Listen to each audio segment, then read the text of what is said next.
The last page has been turned in my most recent read, though the book I'm going to be talking about today is one I read at the end of March, and only after seeing it so many times on Instagram posts, I knew I had to read it for myself, especially as I love reading Regency period novels.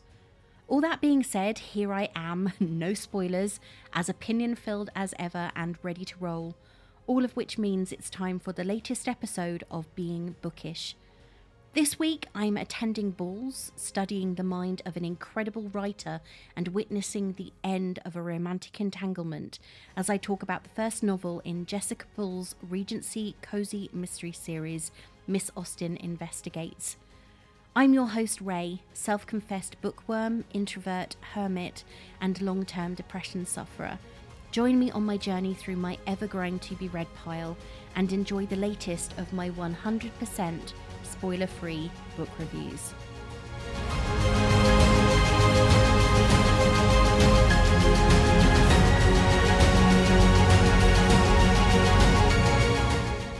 This book is a relatively new addition to my bookshelves as I read it within mere days of it arriving on my doorstep.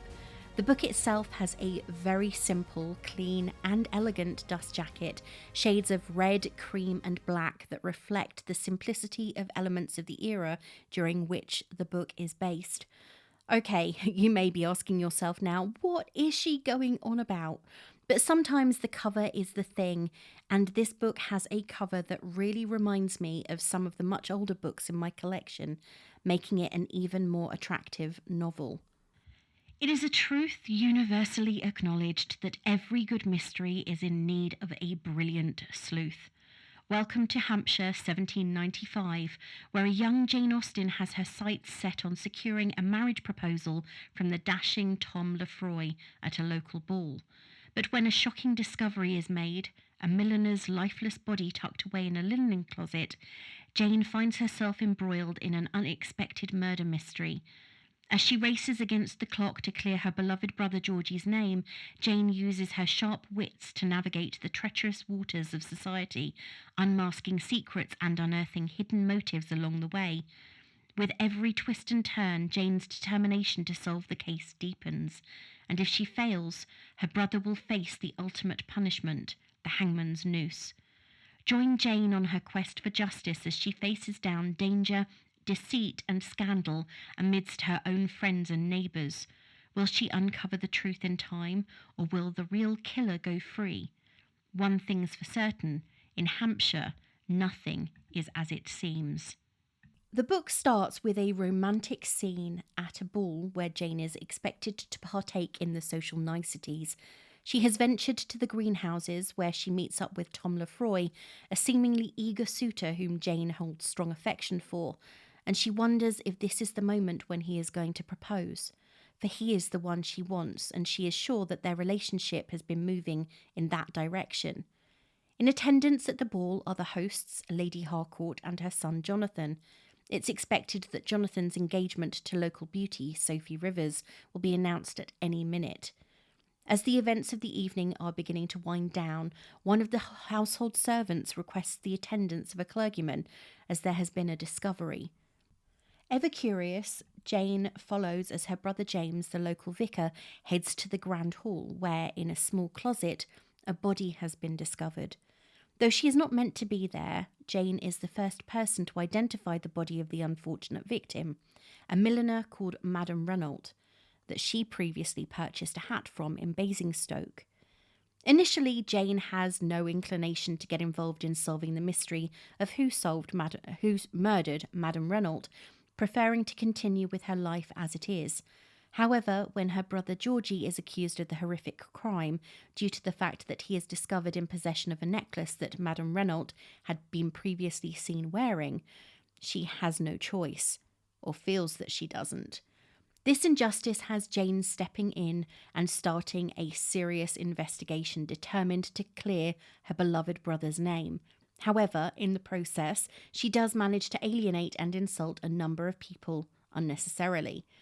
All the while Jane is investigating, she is neglecting her friends, and her relationship with Tom Lefroy is going nowhere, as both of them appear to acknowledge that while they hold great affection for each other, they would not work. A lot of the tale is told through Jane's letters to her absent sister Cassandra, who is staying with the family of her fiancé while he is abroad. In these letters, Jane details her investigative methods and the progress she is making. Her list of suspects grows, but initially it's more about who is suspicious to her than who actually has a motive, something she has yet to get to the bottom of. When it's revealed that Jane misheard the name of the murder victim, it's Reno, not Renault, things start to become a little clearer as Jane and her friend Mary begin to dig deeper into the life of a woman who seemingly had no enemies and had no reason to be at the home of Sir and Lady Harcourt in the first place. So what could the motive be? Why was Madame Reno in a house where she knew no one? And who was the father of the baby she was carrying?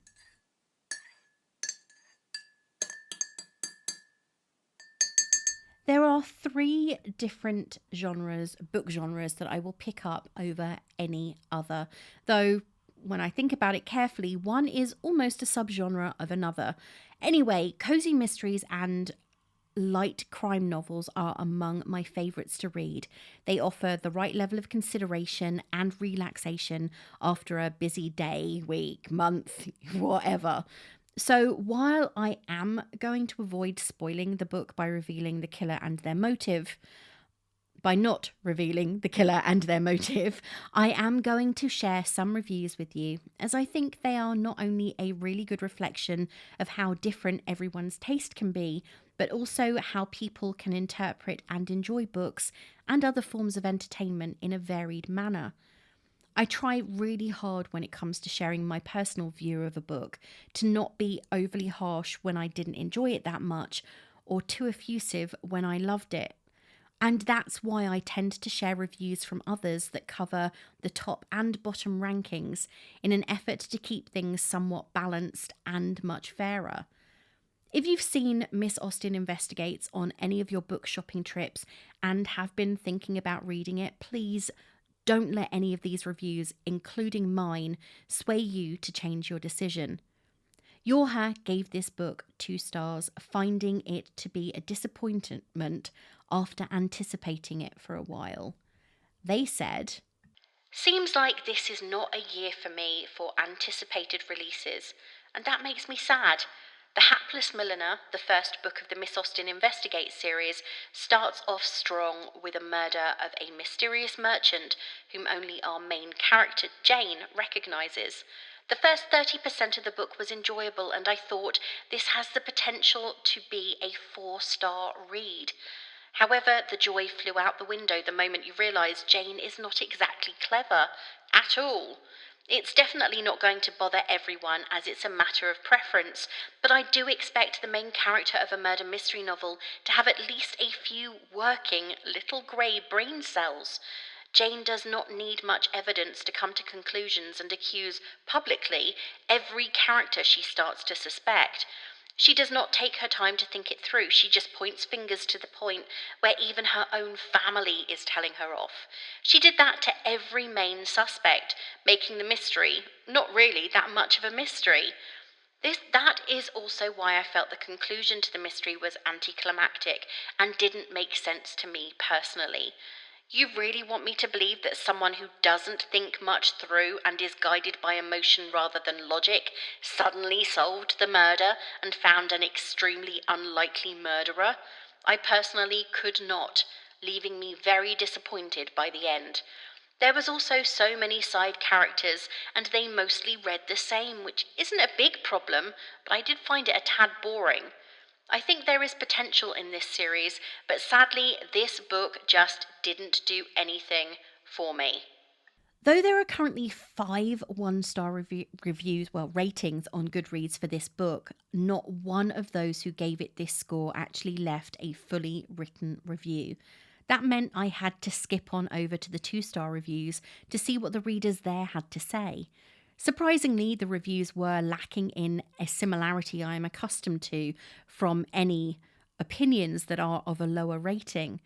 Across the board, it seems that the expectations versus reality were at fault, with one reviewer citing problems with the similarities between the real Jane and the fictitious one Bull presented us with. On Goodreads, the overall rating for the book is 3.73, which, when compared to other novels I have read in the same genre, is more than a little bit of an improvement. For some reason, unless they're incredibly popular like the Thursday Murder Club, cozy mysteries tend to lack something when it comes to reviews and ratings, which is a tad disappointing. Though Miss Austen Investigates has been out for 2 months, there are only 429 ratings and 171 reviews on Goodreads for the book, which I find quite incredible, especially given the number of times I saw this book on socials when it was first released. Where are all those reviewers now? Did they not post their reviews on Goodreads? Or are they all the people who have moved over to sites like Storygraph? Out of those 429 ratings, 62% of them, or 269 readers, felt it deserved a positive 4 or 5 stars. However, as is always the case when things weren't totally complimentary, with 31 people, or 10% of reviewers, rating the book at the lower end of the scale. As there weren't any written reviews from those 5 readers who rated it a 1 star, I can't tell if any of them were giving them that score because they were unable to finish it, but I am going to assume that this may have been the case for some that perhaps decided not to leave a full review.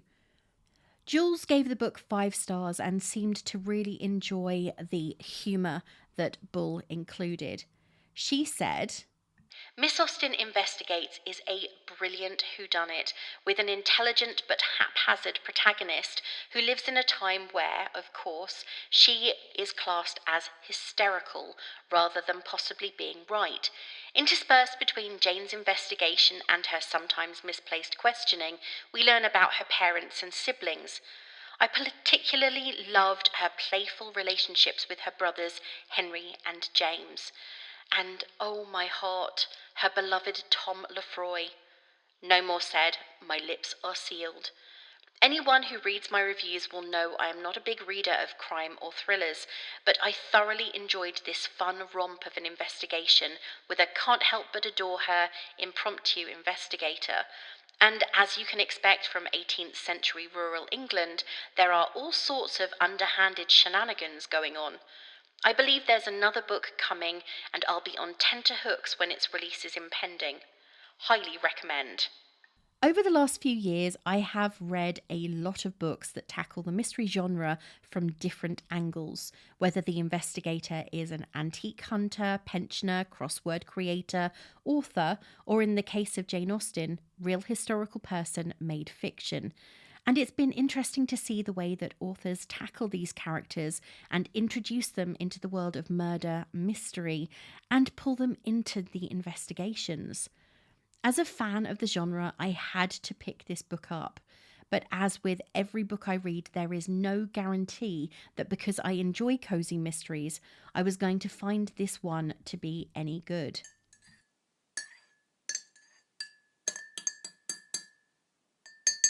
Anyway, now I've told you about other people's views, let's get down to it. Here are my thoughts on Miss Austen Investigates by Jessica Bull, completely spoiler-free and 100% honest.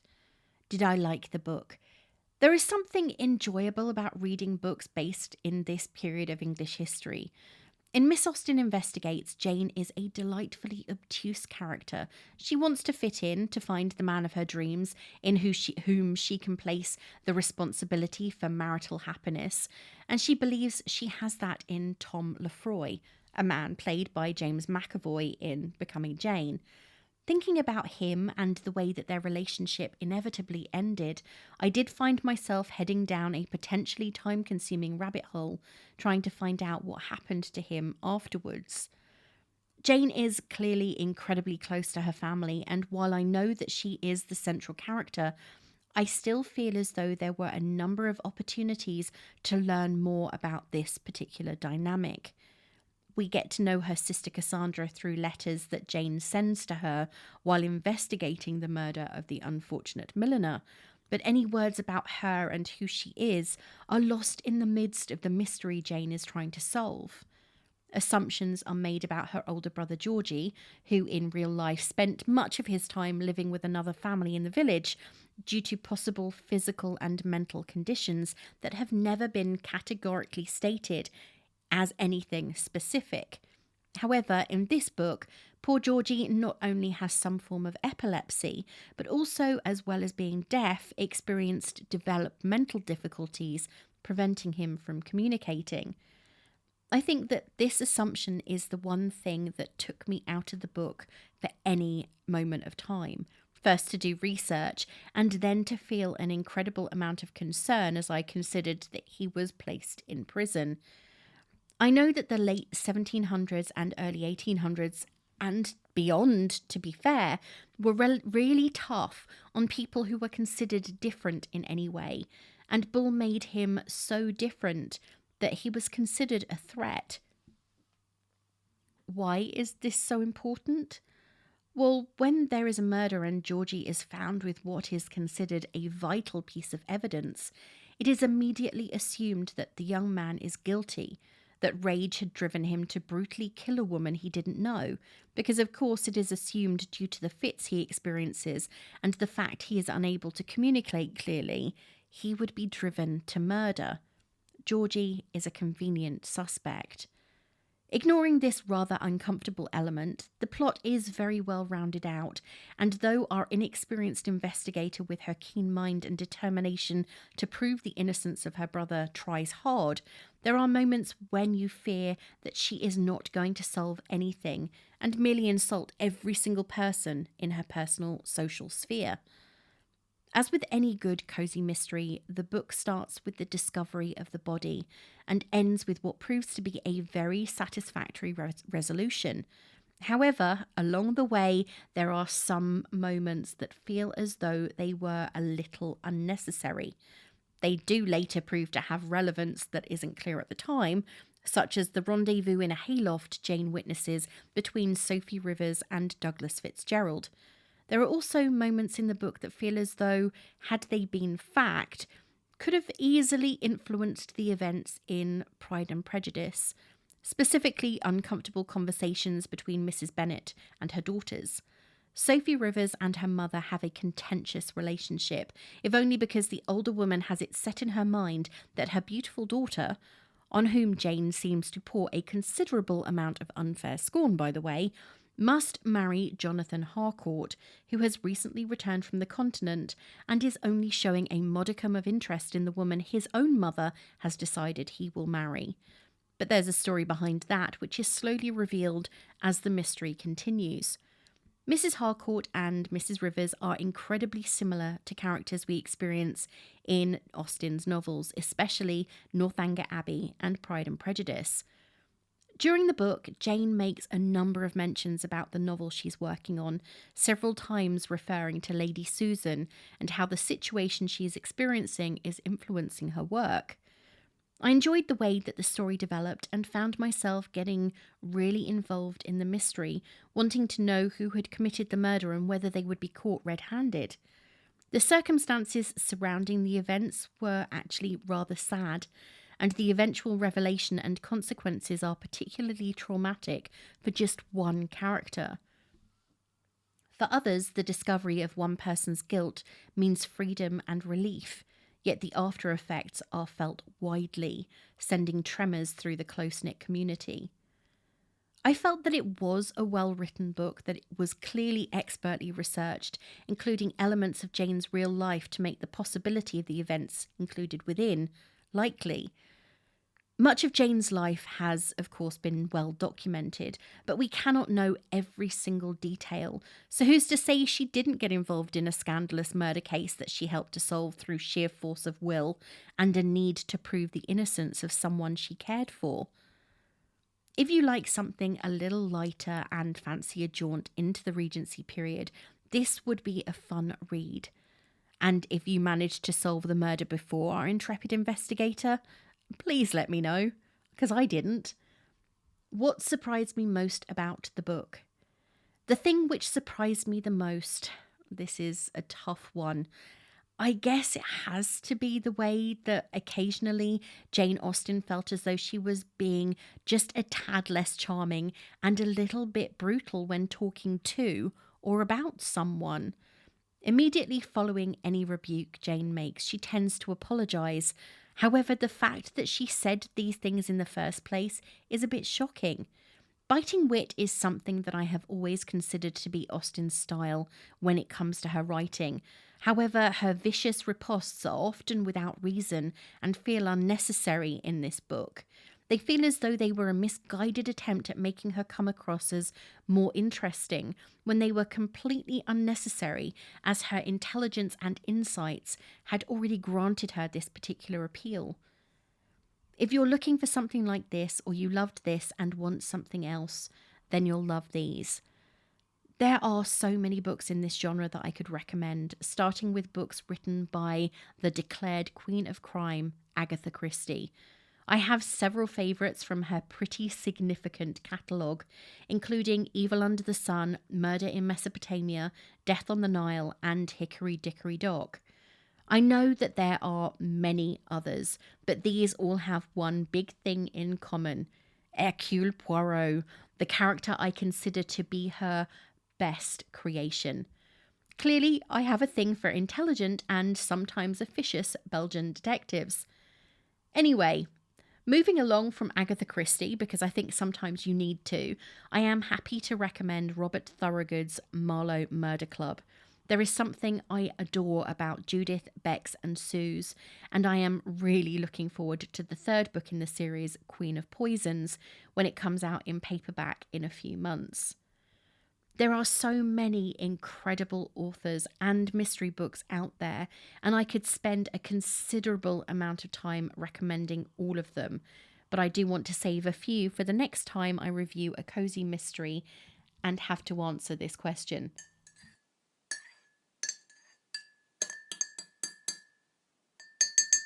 This week has been yet another incredibly busy one, when aren't they? And I have to admit, the only way I was able to get through it was with the promise of two things: my B12 injection, which I cannot wait to kick in, and the weekend.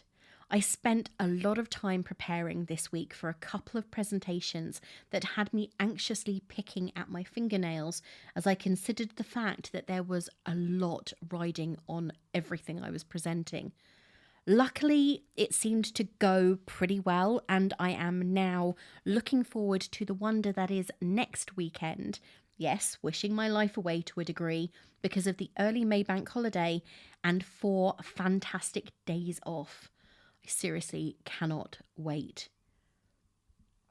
I am still trying something new on my YouTube channel, in case you haven't been over there yet, uploading the podcast as video content, as well as creating more bookish content in the form of long and short form videos. I'm finding it quite an interesting project, though I am not a massive fan of sitting in front of the camera. Luckily, talking books is a great distraction. Please don't forget, though, if you want to hear about new releases and other books I've read and keep up with my reviews, you can sign up for my newsletter on my website, beingbookish.co.uk. The April newsletter has just been sent out, a little bit later than I had planned, and I am putting together ideas to make the next one even better. Well, that's it for this week, and thank you so much for listening. Just a quick note, I am going fortnightly for the time being, as things are getting a little bit busy in my personal life and I am spending a lot more time with family. If you like what you hear, why not share it with your friends and family? And please post a star rating on Apple Podcasts, Spotify, or any of the other podcatchers where you might listen. You can also follow me on Instagram as Being Bookish Pod, on TikTok as Being Bookish Reviews, and on X as Being_Bookish. And you can find newer episodes and some book-themed shorts on YouTube, where I am at Being Bookish Pod. Of course, you can check out my website for full written spoiler-free book reviews at beingbookish.co.uk. Well, I have a few more things to do before I start a new week at work, and I am looking forward to starting another book and visiting a new world. So until next time, this is me saying farewell.